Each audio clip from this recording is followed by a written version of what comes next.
Okay, welcome to day 3 of Leading Transformational Change, the Leading Transformational Change Forum of 2023. For those of you who've been attending, welcome to this session. For those who are just joining us, you have a treat in store for you.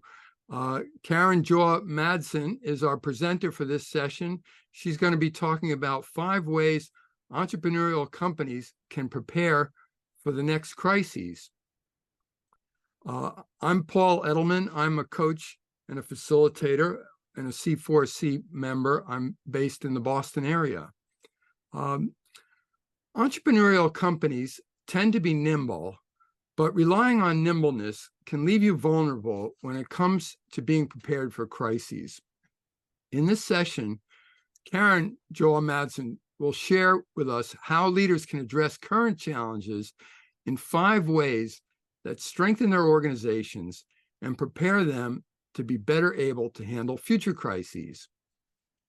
Karen is an executive coach and organizational consultant who enables decision makers to address organizational challenges affecting business performance through coaching, developing leaders in their teams, culture, DEI and belonging, employee experience, talent optimization, and change management. She's an instructor at Stanford University and the author of the book, Culture Your Culture, Innovating Experiences at Work. You can learn more about Karen's work by visiting her website, designofworkexperience.com. So, Karen, over to you. Thank you so much, Paul. So glad to have you with me. Welcome all. It's so good to be here today. So I'll just get started. Well, many of us are familiar with risk and crisis management, disaster recovery plans, and incident responses. But what sometimes gets forgotten is what needs to be established organizationally, the people, the leaders, and their dynamics. That's what we're here to talk about today. First, just a recap of my background. I won't rehash what Paul already shared, but here's a quick view of the different hats that I wear. I'm an organizational psychologist who grew up in HR before I decided to pursue this portfolio career in the last 10 years. I also have a passion for diversifying and advising boards and coaching new board candidates. So, this is what makes entrepreneurial companies so special. They're instinctually responsive. They can wing it, fly by the seat of their pants, figure it out as they go along, improvise, whatever it takes to make things happen and get things done. But what might be missing without strategic planning, discipline, and intention around how you lead and develop your workforce when catastrophe hits? Think about a pivot that happens right before the economy crashes. A product or service launch, and then a pandemic hits, or finally gaining momentum right before a crisis of leadership or some sort of scandal. How do you galvanize people and keep them motivated? Do you really want to have winging it as your only option? Or could that create a greater risk by making the problems even worse? What I want to share with you today are some muscles you want to build up in your organization that may not exist today or aren't strong enough yet. I'll give you the answers first and then explain. The 5 ways your organization can prep for the next crises is through learning, capabilities, engagement, design, and change. They aren't sexy words, I know, and they might even sound like corporate speak, but they're empty words only when they lack significance and meaning, and I'll provide that today. So, are these activities typical when moving fast and breaking things? Not from what I've seen. I'll share how each of these 5 ways will help a company to be crisis ready and how these build upon each other. So let's start with learning. Learning doesn't happen when you take a training and put the documentation away. The definition of learning that I live by is that it's demonstrated by change or changes in behavior. You encounter new knowledge, and because you've incorporated it, you take a different path than you would have without it. Now, how does that scale? It scales by collecting, combining, and leveraging learning across individuals and teams in the form of a learning organization at a systemic level. Peter Senge defines learning organizations as those where people continually expand their capacity to create results they truly desire. New and expansive patterns of thinking are nurtured. Collective aspiration is set free, and people are continually learning how to learn together. But in the VUCA world, one that is volatile, uncertain, complex, and ambiguous, it's not enough to just be good at learning, especially for entrepreneurial companies where there might not be a safety net. It also needs learning agility. This is how the great Dr. Warner Burke, mentor of mine, he defines it by learning agility as dealing with new experiences flexibly and rapidly by trying new behaviors, getting feedback on these attempts, and making quick adjustments so new learning will be realized when you do not know exactly what to do. You might think, hey, that sounds like us, right? Perhaps, at least to some degree. Warner's research goes deeper and identifies 9 dimensions of learning agility, the most important of which are flexibility and speed, which many entrepreneurial companies may pride themselves in. But ask yourselves, do we learn in all these other ways? Experimenting, performance risk-taking, interpersonal risk-taking, collaborating, information gathering, feedback seeking, and reflecting? Do we do these things? So the first way an organization can be crisis ready is through learning at an organizational scale with agility, because it can build and access knowledge and experience on an ongoing basis. Perhaps you've heard, let's figure it out, which hints at learning your way through it. But the starting point matters and requires learning to be incorporated in how a business operates. So let me ask you, do you want to face a crisis from here? Or would you rather be here? The second way is through capabilities. Capabilities is the outcome of all that wonderful learning. They become company assets with potential and impact when the skills are combined and enacted. This cumulative effect is how organizations grow up and people build their careers. Capabilities are your moat, what differentiates your company's ability to rise to any challenge. The question is, how big is your moat? Have you been able to build enough capabilities so that a crisis can't successfully breach your proverbial castle walls?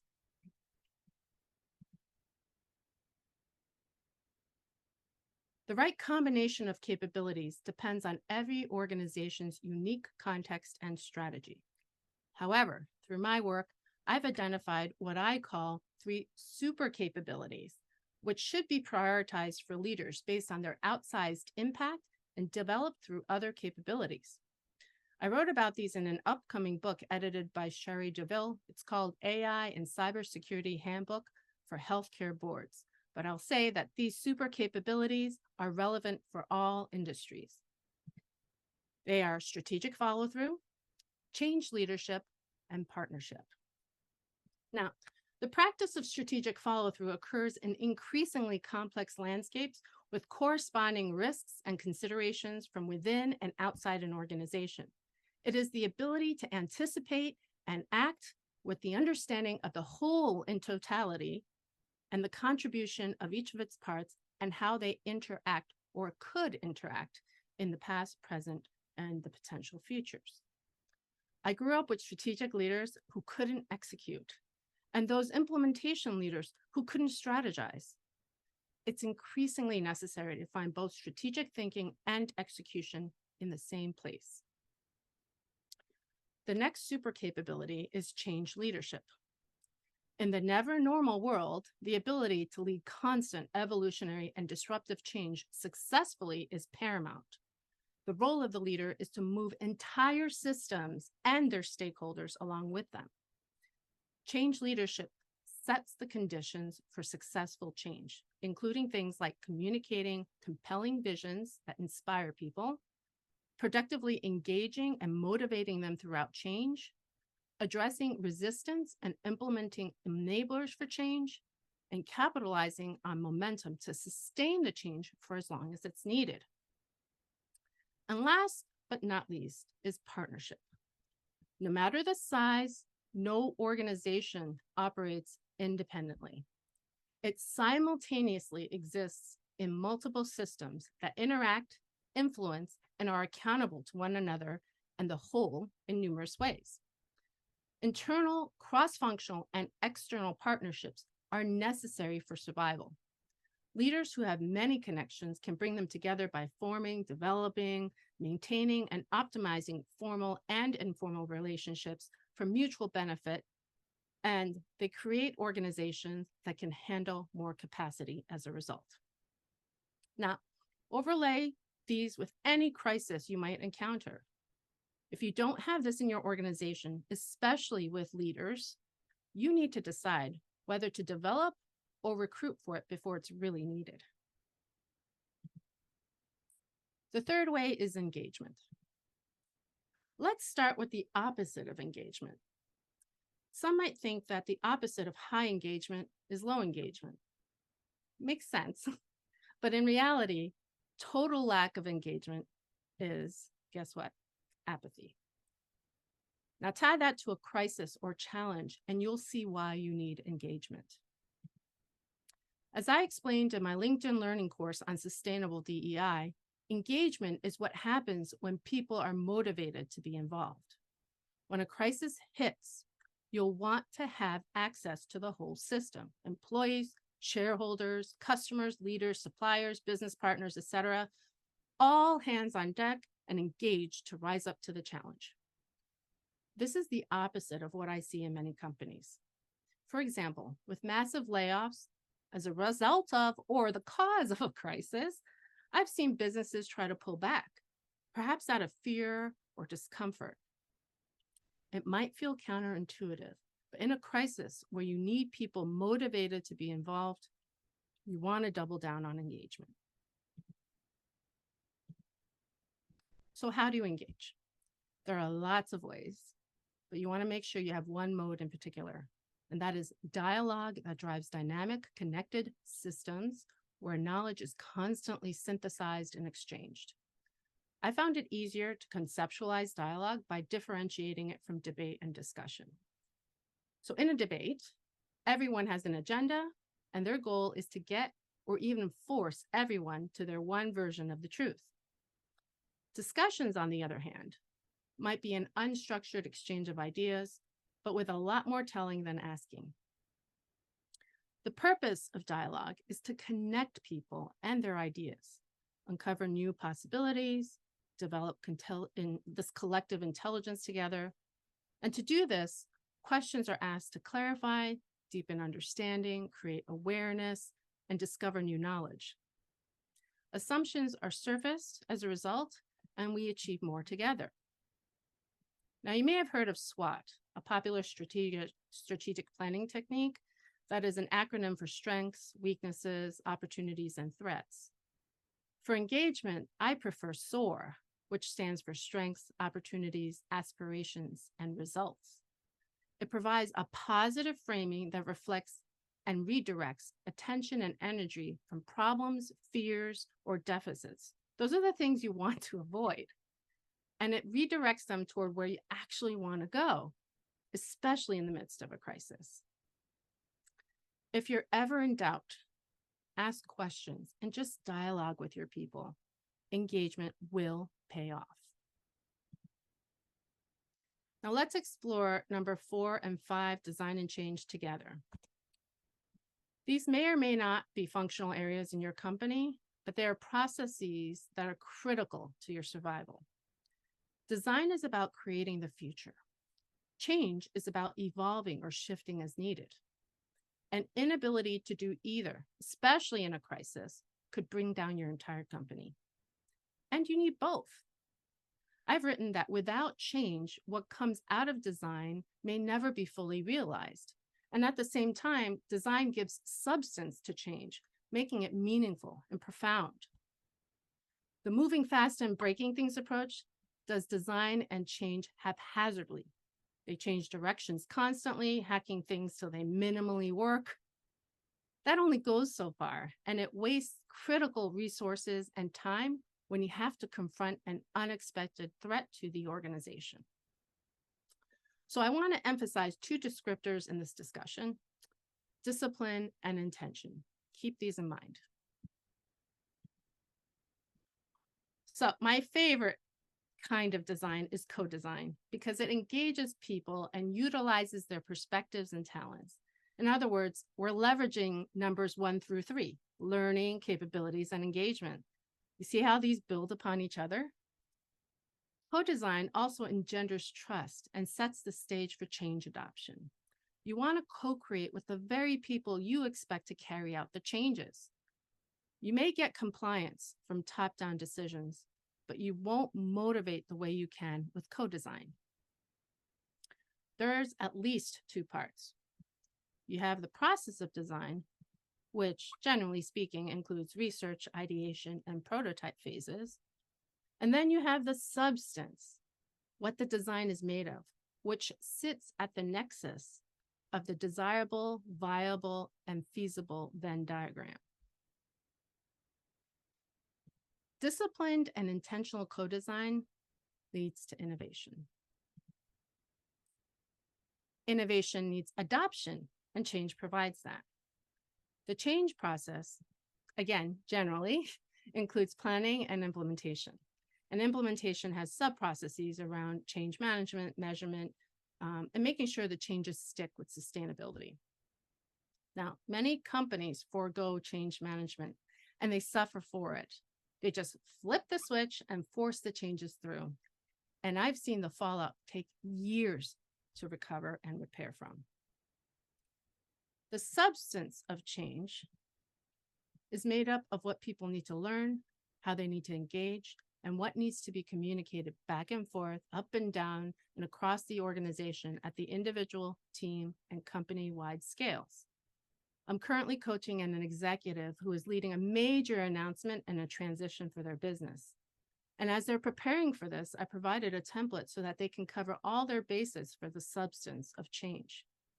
If the substance isn't there, you risk the change lacking meaningfulness and impact. And you certainly won't have the sustainability because the depth, breadth, and momentum for the change haven't been sufficiently achieved. But if you have disciplined and intentional change, you can bring about sustainable transformation. So there you have it, the 5 ways your company can be ready for any challenge that comes your way. And guess what? You can find them all in one single framework, the Design of Work Experience, or DEWE for short. DEWE partners employees with their employers to co-create customized and meaningful work experiences that set the conditions for people and business to thrive. It too brings together substance and process to help your organization become crisis ready, answering questions such as, how might we transform ourselves into a crisis-ready organization and truly believe it? How do we set the conditions and establish a culture of readiness? What norms and behaviors will demonstrate it here? How might we develop readiness as an organizational capability? And how do we differentiate ourselves in a crisis? DEWE also has a process, which you can see here. It's comprised of design and change processes enabled by developing and leveraging capability and engagement. Every phase is organized as a series of iterative learning loops, each with its own specific set of activities that reflect the non-linear but progressive nature of the process. DEWE is versatile and can be applied to any number of organizational challenges, wherever people are involved, culture is reflected, and experiences are lived. You can read all about it in my first book, Culture Your Culture, Innovating Experiences at Work. Which brings me to the single takeaway from this presentation on how you can prepare your organization for the next crises. And that is to culture your culture with discipline and intention. Culture is the thing behind everything. It is reflected in all that have the power to influence behaviors, interactions, and perception. It's made up of what's encouraged, discouraged, or condoned, and shows up in every aspect of how your business operates, from how you lead and manage people, yes, but also to how you do things like accounting. Think about what cultural characteristics you'd want to have in your company in a crisis and bring them to life. Things like connected, strategic, trustworthy, flexible, creative, agile, innovative, resilient, action-oriented, prepared. Dewey provides the step-by-step how-to. So let me finish up with a couple of final points. And that is to never forget about sustainability, making sure your changes stick for as long as you need them. And when it comes to crisis prevention and management, you need to truly prepare on a continuous basis. So preparedness is not an end result, but an ongoing, constant state that must be maintained. Now, you might be wondering, how do we begin? And I'll leave you with your starting point, and that is to begin with the baseline of your current state, which comes from successfully completing the first phase of the Dewey process. Understand. Companies tend to only focus on their strategies and goals for the future, and they oftentimes forget or neglect their starting point in the present. This is critical. Think of a GPS. How can you get the directions if you don't know where you are and where you're going? So I truly considered it an honor to have the opportunity to share with you today, and I want to thank you many times over. I know I shared a lot in a brief amount of time, so I invite you to connect and follow up with me. May you never have to deal with another crisis, but if you do, I hope this helps you to be just a little bit more prepared. Thank you again. Thank you so much, Karen. Could you say just a few more words about what you mean? Your most important point was that we should culture our culture in everyday language. What does that mean? So it's intentionally designing, implementing, and sustaining your culture intentionally, with purpose. A lot of companies are like, they have a culture, they describe it, but the question is, are they intentionally managing it? Yes. How organic and how intentional do you want it to be? Yes. Okay. And the process for doing this, you've outlined in your book on design of work experience. Correct. And you mentioned that this process is very versatile. Can you give us some other examples of organizational challenges that this framework can be helpful in addressing? Yeah, sure. Well, first and foremost, I want people to address the priorities identified by their baseline. So that's unique to every company. But Dewey can also provide specific business and strategic needs like purpose, mission, vision, and values, business roadmaps, growth plans and turnarounds, mergers and acquisitions, or org design. And it can improve specific or operational or functional areas, or any aspect of the employment lifecycle from hire to retire. Any sort of interactions, such as change, coaching and feedback, collaboration, conflict, DEI and belonging, leadership, management, team dynamics, work-life integration. I mean, the list goes on. Any of these can be Dewey'd, so to speak.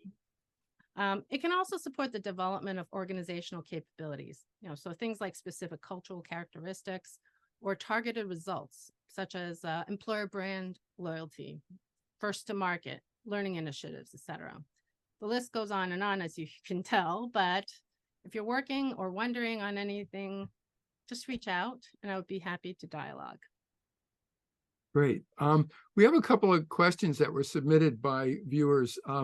One is, could you talk a little bit more about the acronym that you suggested as an alternative to SWOT? I believe it was SOAR. Yes, SOAR. SOAR, and it's not meant to replace SWOT. There's organizations where you can actually use and overlay them against each other just to get perspective. SOAR is actually rooted and comes from appreciative inquiry, which really talks about whole system transformation, leveraging strengths and positive framing. So instead of kind of dealing with problems one by one, you want to be able to create the conditions when they're obsolete. And that's what appreciative inquiry does. So SOAR, just to reiterate, stands for strengths, opportunities, aspirations, and results. And those are usually kind of built out using something called generative questions. So those types of questions that compel people to dialogue. So hopefully feel free to ask any follow-up questions. Yeah. There's a book that is called Learning to Soar that you can buy on Amazon. It's about creating strategy that inspires innovation and engagement, which is exactly what we're looking for here. Terrific. Thank you. And to what degree does this look different in non-entrepreneurial organizations? Yeah, so I practice this in all different kinds of organizations, public, private, and different stages of maturity.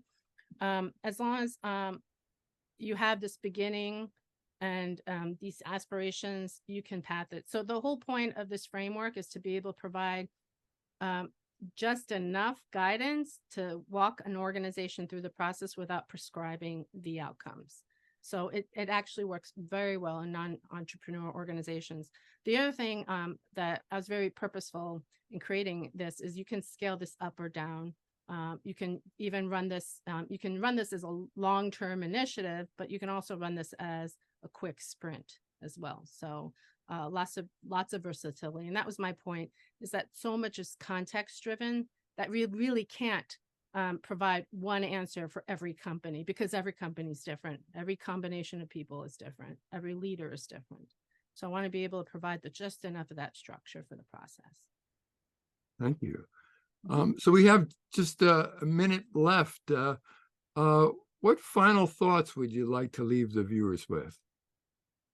Well, at the risk of sounding repetitive or being repetitive, I really implore everyone to culture their culture with that discipline and intention. I provided the how-to here, and this is obviously a lot of other ways, and you can even use this framework to dovetail into other frameworks that you're working with. But what I find in my experience is that client companies sometimes reach out with a need to address the side effects of a troubled culture. So like things like poor leader behaviors, team dynamics, low morale or engagement, lack of collaboration. That's all symptoms of a culture. So the root cause is systemic in their culture, and the companies need to be more purposeful about this. So I always say, manage your culture before your culture manages you. So lots of statistics behind why culture actually increases the value of a company. But the issue is that too many of them are underinvesting in their culture. So I'm happy to share that work as well. So thank you all. And like I said, I hope no one ever has to deal with any crises, but there are ways to be prepared. Thanks very much, Karen. And thanks to all the viewers for tuning in for this session. I am very pleased to be here. Thanks again, Paul. And thank you, Paul, for being here too.